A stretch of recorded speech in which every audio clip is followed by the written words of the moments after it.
إن الحمد لله نحمده ونستعينه ونستغفره ونعوذ بالله من شرور أنفسنا ومن سيئات أعمالنا من يهده الله فلا مضل له ومن يضلل فلا هادي له وأشهد أن لا إله إلا الله وحده لا شريك له وأشهد أن محمدا عبده ورسوله أما بعد فأعوذ بالله من الشيطان الرجيم بسم الله الرحمن الرحيم ألف لام ميم را تلك آيات الكتاب والذي أنزل إليك من ربك الحق ولكن أكثر الناس لا يؤمنون.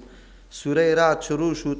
سوره به نام رعد یاد میکنه، از اینکه تذکره یا یادآوری رعد شده، آواز هیبتناکی که زمانی که تصادم میکنه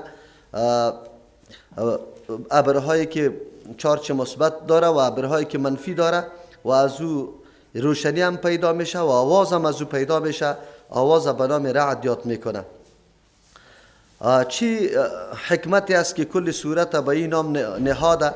علتش است در این یک تصادمی که در بین ابرها پیدا میشه و همچون آواز هیبتناک میشه، دیم بسیار از جمله نشانه های قدرت بزرگ الله متعال است که الله متعال در او طور جا چطور مسائل چارچ مثبت و منفی گذاشته و ابرها چطور تصادم میکنه و چه حالاتی به وجود میاد، کلش نشانه قدرت الله متعال است. و عمیق فکر کردن یک انسان در موارد مخلوق الله متعال و اموری و حوادثی که در جهان پیش میشه، یکی از جمله راههای معرفت توحید و یکتاپرستی الله متعال است. از او خاطر کل سورت به نام سوره رعد یاد میکنه. سوره رعد 96م سورت است که سوره رحمان و بعد سوره محمد نازل شده. در دوران اخیر مکه نازل شده. نظر به مضامینش سورت مکی بوده. ارتباط این سورت قط ما قبل در ما قبل در سورت یوسف در اونجا دلایل عقلی و نقلی و ذکر شد برای مسئله توحید. در اینجا تنبیهات داده میشه، آگاهی داده میشه بالای مسائل توحید که یکتاپرستی الله را از کدام وسایل و راهها انسان شناسایی بکنه. از او خاطر در این صورت اکثر دلایل عقلی توحید ذکر میشه. انسان میکشانه به که یک دفعه تفکر در آسمان بکنه، پایین کنه نظر خود در زمین، بعد از او در تمام چیزایی که در زمین است، گیاها و درختها و میوه ها و آب و کوه و این مسائل باید در نظر بگیره. همچنان بارانایی که از ابر تولید میشه و برق و رعدی که از او پیدا میشه، دو انسان نظر بکنه، درک بکنه حقیقت امره. دو موضوع خیلی مهم در این صورت زیر بحث میشه، یکی توحید الله و یکی میعاد، یعنی زنده شدن بعد از مرگ و محاسبه انسان.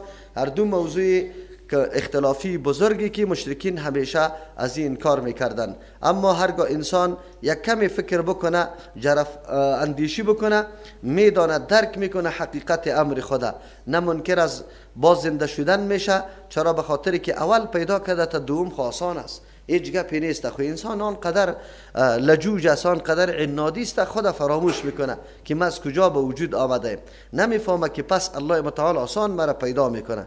از او خاطر در این صورت اکثر مسائل توحید و میعاد ذکر میشه.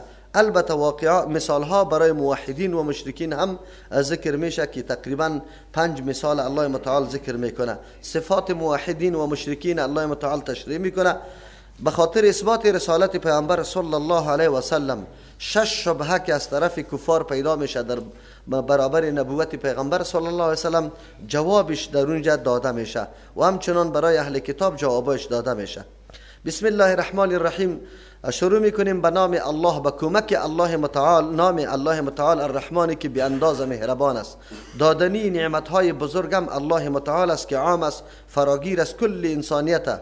الرحیم که دادنی نعمت های خاص است تنها برای مؤمنان که توفیق ایمان و هدایت است. ایرم الله دادنی است، کسی دیگری داده نمیتونه.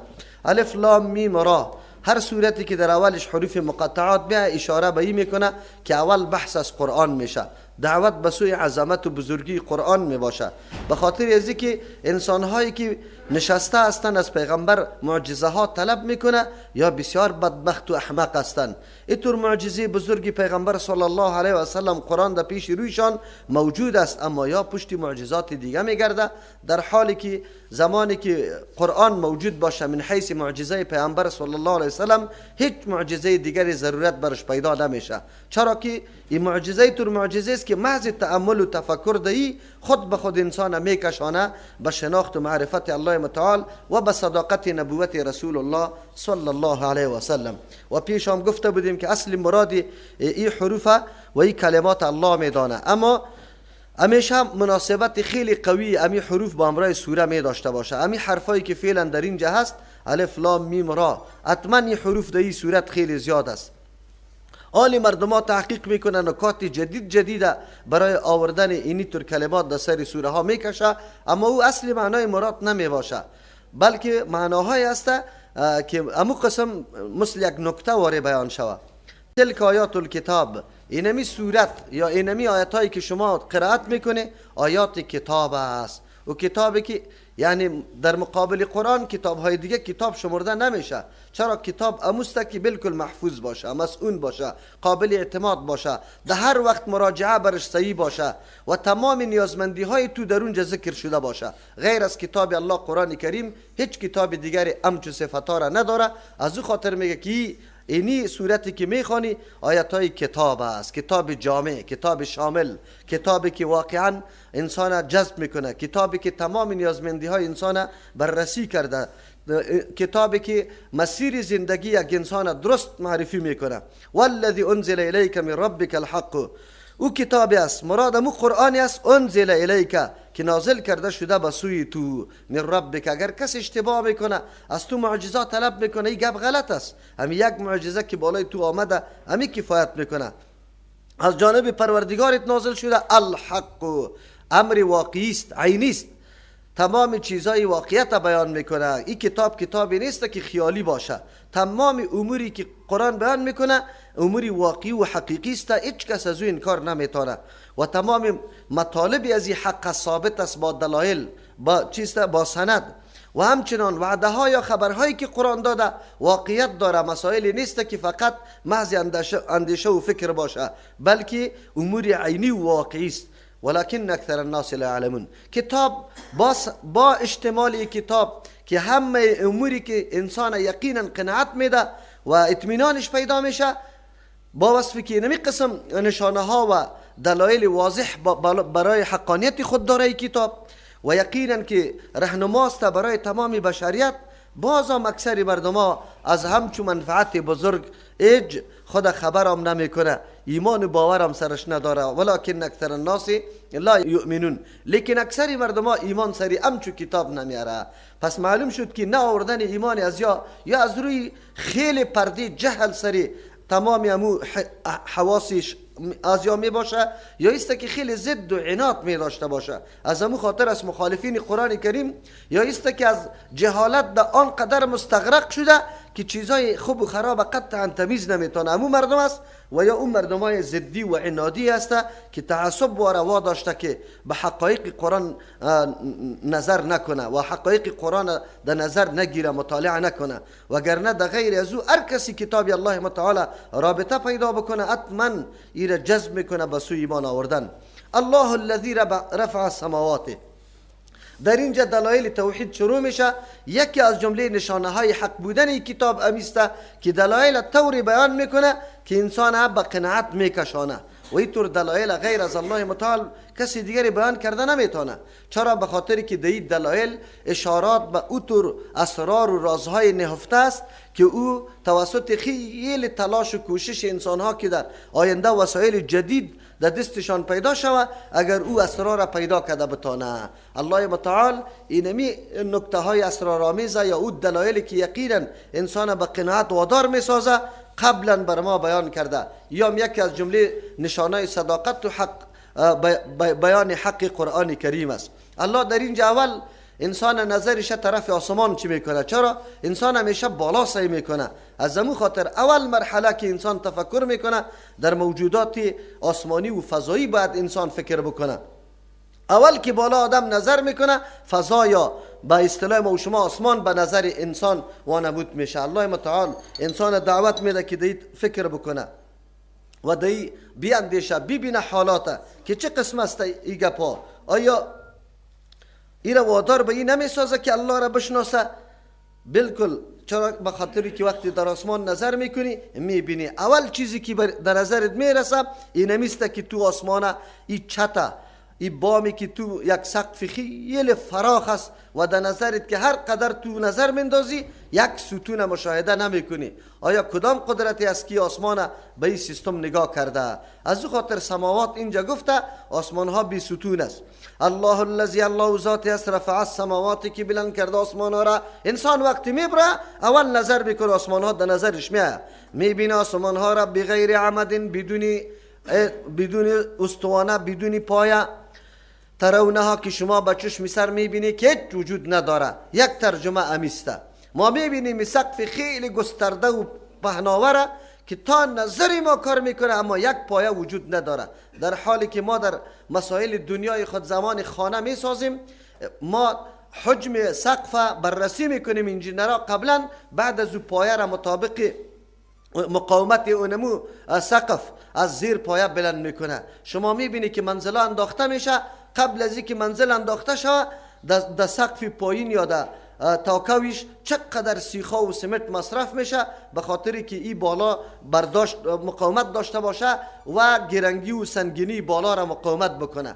یک جا ما و شما سقف را همونطور ندیدیم که بدون استوانه نگاه شود. پس انسانی که در جستجوی حق است و در جستجوی یکتاپرستی الله متعال است، امی برش کفایت میکنه که به مجرد نظر طرف آسمان ها بکنه، برش معلوم میشه که یقینا این حتما توسط یک ذات اداره میشه و او ذات ای را امی قسم ساخته و امی طور باقی گذاشته که او واقعا ذات قدرتمند است، حکیم است، علم وسیع داره. این کلش نشانه بالای یکتاپرستی الله متعال میشه. انسان باید از همین فکر بکنه. دوم ترجمه آیت است الله الذی، الله ذاتی است، رفع السماواتی که بالا کرده آسمان ها را بغیر عمد ترونها، بغیر از او ستونایی که ترونها شما ببینه. او طور ستونا خدا را لیکن شما دیده نمیتانه. و کدام ستون است؟ ستونی که الله به قدرت خود ای را استوار کرده. اردو معنا درست است لیکن معنای اول راجحتر معلوم میشه، به خاطری که به نظر ما و شما قطعا ستون دیده نمیشه اما سقف خیلی گسترده است. ثم استوى علی العرش، بعد از الله قدرت حاصل کرده. اینجا مفسرین معنا میکنه این معنای تأویلی است و این معنای اهل سنت والجماعت نیست. اهل سنت والجماعت اینطور معنا نمیکنه، صفات الله را در کتاب الله برای الله ثابت میکنه، فقط پشت کیفیت نمیگرده که به کدام کیفیت، پشت تشبیه نمیگرده که مشابه چی چیز، این گپا را نمیکنه، بلکه فقط قائل است عقیده به این داره که بله این صفت برای الله متعال ثابت است. از همون خاطر اینجا کسی که تاویل میکنه که تسلط حاصل کرد بالای عرش، گپ نادرست است، خلاف عقیده اهل سنت والجماعت است. و همچون فرقه های مؤوله میگه و یا را خارج از اهل سنت والجماعت سلف شمار میکرد. با تاسف امروز تفاسیری که در افغانستان خیلی متداول است، شما میبینی که کلش تاویل میکنه، از معارف القرآن گرفته تا تفسیر کابلی را، خصوصا تفاسیری که تعلق به مذاهب داره کلشان تاویل میکنه. حالان که اینمی تاویل کردن صفات الله نشانه اهل سنت والجماعت نیست. از همون خاطر سلف گوی در صفات الله تاویل نکرده، ما هم تاویل نمی کنیم بلکه صفت به الله ثابت میکنیم. امور رقم که لایق شان الله متعال است. ثم استوى علی العرش، بعد از او برابر شد بالای عرش. عرش هم معنیش معلوم است تخت میگه، استوا معنیش معلوم است که برابر شده نمیگه، اما کدام کیفیت؟ امو کیفیتی که لایق شان کیست؟ الله متعال است. تو هم نمیگیم که بلا کیفیت داره اما به ما معلوم نیسته، امو رقم که لایق شان الله متعال است. و سخر الشمس والقمر، در خدمت انسان یا مقرر کرده، رام ساخته الله متعال فتاب و محتابه. کل یجری، تمامی ازی در حرکت هستند، لاجل مسمى، تا تاریخ مقرره. یقینا انسان اگر به این آیتایی که الله در اینجا ذکر میکنه برای شناخت یکتاپرستی خود انسان نظر بکنه، بالکل پی میبره. آیا شخص دیگری در استوار نگاه کردن آسمان هست؟ یا ملک یا پیغمبر یا چیزی دیگری؟ یا دو الله باشه؟ چرا یک الله نمیخواه که حکم الله دیگه چی باشه؟ نافذ باشه، جاری باشه و او هیچ مزاحم نباشه. چرا اگر او طور باشه خب بازو الله شده نمیتونه؟ معلوم شد که در مقابل الله دیگه عاجز شد، هیچ وقت دو الله توافق سر یک امر نمیکنه. از همون خاطر است معلوم شد که الله یک یگانه است. در این بررسی نظام، در این تدبیر نظام هیچ کسی امرای الله شریک نیست و خصوصا الله متعال سر عرش برابر شده، یعنی همه مخلوق تحت تصرف الله متعال قرار گرفته. هیچ چیز از نظم و اراده الله متعال بیرون نیست، همه به فرمان الله در حرکت است. از او خاطر به خاطر ازی که آن چیزی که در نظر انسان ها همیشه واضح معلوم میشه، حرکتش معلوم میشه، تنظیم و انسجامش معلوم میشه او نظم حرکتش بر ما نمایان است، آفتاب و مهتاب است که یکیش از طرف روز و یکیش از طرف شب همیشه ما شما میبینیم که در حرکت است، به یک نظم خاص چیست دوره میکنه. از امو خاطر است که الله متعال این گپ بر ما میگه که از این جماع باید دلیل بگیریم. امی رام ساختن آفتاب و مهتاب که هر کدام برای منفعت انسان ها الله پیدا کرده، روشنی میده برای ما، نور چیست حرارت میده، همه چیز توسط بس اسباب ازی در حرکت میشه، نمو میکنه. ایره کی پیدا کرده؟ الله متعال پیدا کرده. کل یجری لاجل مسمى، هر مخلوق الله که در فضا شما مشاهده میکنه در حرکت هستند. زمانی بود که کسی میگفت آفتاب حرکت نمیکنه، اما قرآن گفته بود که کل یجری، تمامش روان است. پس آنها امو نظریه های بطلیموسی کلش از بین رفت. عقیده به این شد که نه، در فضا سیارات دیگری هم است و همیش در حرکت است. قرآن 1400 سال پیش خبر داده بود، اما جهانیان نو دسترسی پیدا میکنه که بله سیارات کلش در حرکت است، آفتاب هم در حرکت است. این حرکت تا کجا است؟ همیشه است؟ نه خیر، این زیر تدبیر و نظام الله است. روز فرا میرسه که حرکت ها متوقف میشه، این نظام دنیا دیگرگون میشه. پس چطور یک انسان غفلت میکنه الله خدا نمیشناسه وقتی میبینه اینمی مخلوق بزرگ الله متعال به کدام نظم انسجام در حرکت است؟ از او خاطر میگه لاجل مسمى، تا تاریخ مقرره. زمانی که تاریخ مقرر برسه باز میبینی که همی کائنات بزرگ ذره ذره شده، مکمل سیاه شده. این نه رو حرارت باقی بمانه نه روشنی باقی بمانه، هیچ چیزیش هم نیست. یدبر الامر، الله تمام امور فیصله تنظیم میکنه. اینطور نیست که همونطور تصادفی و همونطور خود چیستا اراده باشه هر رقم که میشه. این نیست. روز و شبی که ما و شما منظم توسط آفتاب بر ما پیدا میشه و نظام تاریخی جهان الله متعال استوار کرده، بلکه زندگی انسان ها مربوط به می تاریخ هست. اگر این نباشه انسان نمیتونه اوقات خود معلوم بکنه. این خود نشانه بزرگ قدرت الله و نشانه معرفت یک تا پرستی الله متعال است. اگر آلی هم یک کسی الله را واحد ندانه، آلی دیگه بسیار احمق است. یفصل الآیات لعلکم، الله واضح بیان میکنه دلایل تکوینی و تشریعی خدا، یا مراد دلایل یکتاپرستی خدا. چرا؟ به خاطر که لعلکم بلقاء ربکم توقنون، به خاطر که شما برابر شدن و ملاقات پروردگارتان یقین بکنه. اینطور نیست که الله دنیا را همین قسم مزه به خوردن نوشیدن پیدا کرده باشه. نه، الله متعال این دنیا را که پیدا کرده، این نظام بزرگه که در خدمت انسان قرار داده. اینطور نیست که انسان فقط در دنیا چیزی که کرد خلاص مثل گیاه و پس چی شوه؟ خاکستر شوه برو بخیر. نه، اینطور نیست. اگر این قدر اموری بزرگ برای اینمی قدر زندگی باشه، این بالکل هیچ عاقلی فکر نمیکنه. اگر هدف بزرگ دیگری در پشت سر موجود نباشه، و هدف بزرگ چیست؟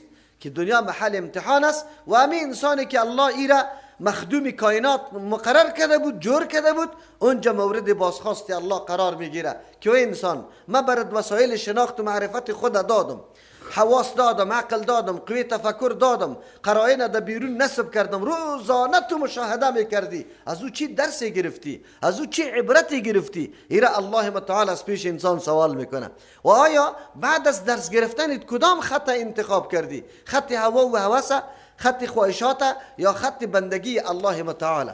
پس معلوم شد که پشت سر الله برای ما میگه که ان الله لا یغیر ما بقوم، سرنوشت خود انسان قطع خود انسان است. کدام مسیر تعیین میکنی؟ جنت یا دوزخ؟ توحید یا شرک؟ تابعداری را یا نافرمانی را؟ کدامش حق یا باطل؟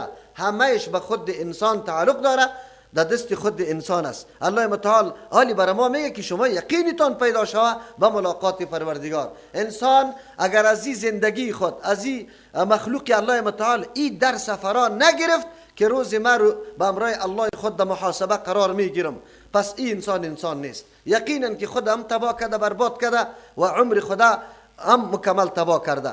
زمان مومن کامیاب میشه، انسان کامیاب میشه که یقینش به زندگی دومی و زندگی دائمی عقیده پیدا بکنه و ملاقات پروردگار.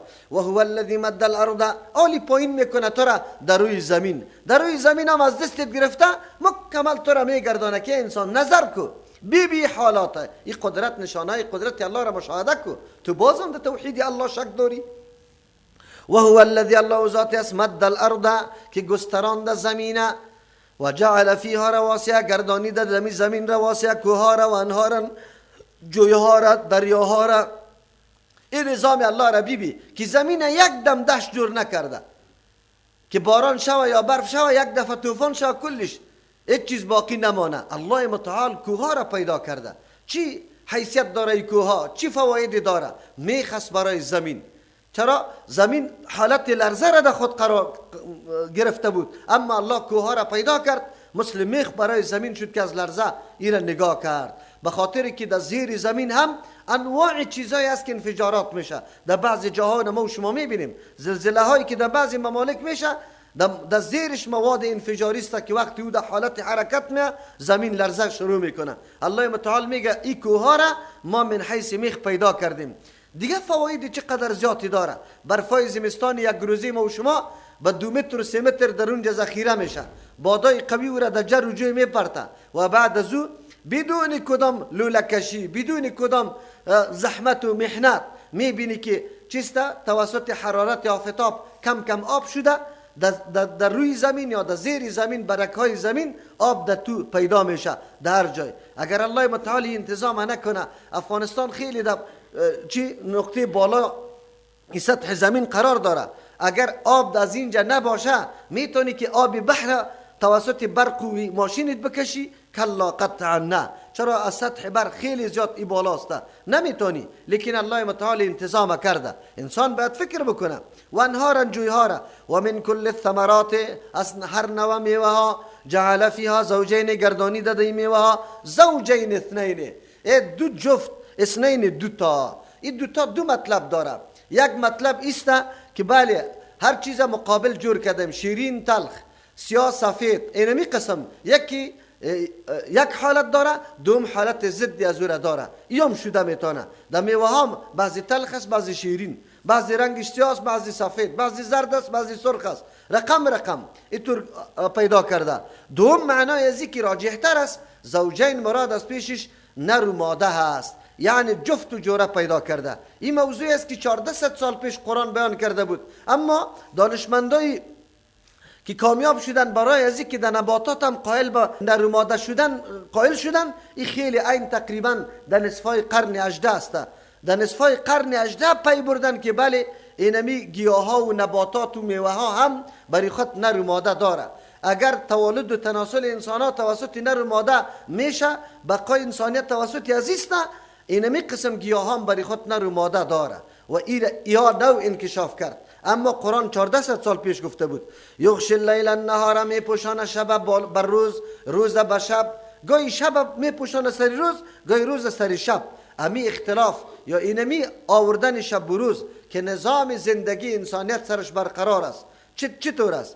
اگر مکمل شب نمی بود، مکمل هفته می بود، کره قمر میگه که در اونجا با وصفی که شب و روز در اونجا هم آمده رایسته، اما بسا روزهایی است که روزش 15 ساعت جور میشه. میگه در 15 ساعت در نصف روز کره قمر آنقدر گرمیه که آب جوش میکنه. از امو خاطر یک زنده جان در اونجا زندگی کرده نمیتونه. اگر الله متعال امی شب میبرد نمی آورد و اینمی شب و روز 24 ساعت شعله آفتاب سری زمین میبود، مکمل چیزا میسوخت. ما شما در تابستان میبینیم زمانی که کمی روزها دراز میشه، میبینیم در بعضی چیزا خصوصا مثل پاکستان، عربستان، ممالک گرم، در اونجا راستیام که حالت خیلی خراب میشه، انسان حتی توان زندگی را نداره. اما الله متعال برای انسان چه نظامی را جور کرده؟ این فی ذلک، یقینا تعامل در چیزا وقتی که خوب تفکر بکنی و بنیتی پیدا کردن و معرفت قدرت الله باشی، باز یقینا لآیات، نشانهای بزرگ است برای توحید الله، برای قدرت الله. لقومی یتفکرون، برای قومی که از فکر کار میگیره. فکر چی را میگه؟ انسان یک چیز حاضر خوب فکر میکنه که چه قسم ساخته شده. یک برگ میگیری میبینی که این رگ ها از کجا پیدا شده، این سطح از کجا جور شد، یکی با دیگه پیوست، این تارک ها چطور بالا رفت، چه قسم تقسیمات شده. عجیب است. انسان از فکر کار بگیره، نشانه قدرت الله را در هر چیز مشاهده میکنه و پی میبره که یقینا همه امور همونطور تصادفی نیست، بلکه امور حساب شده است، تنظیم میشد از طرف الله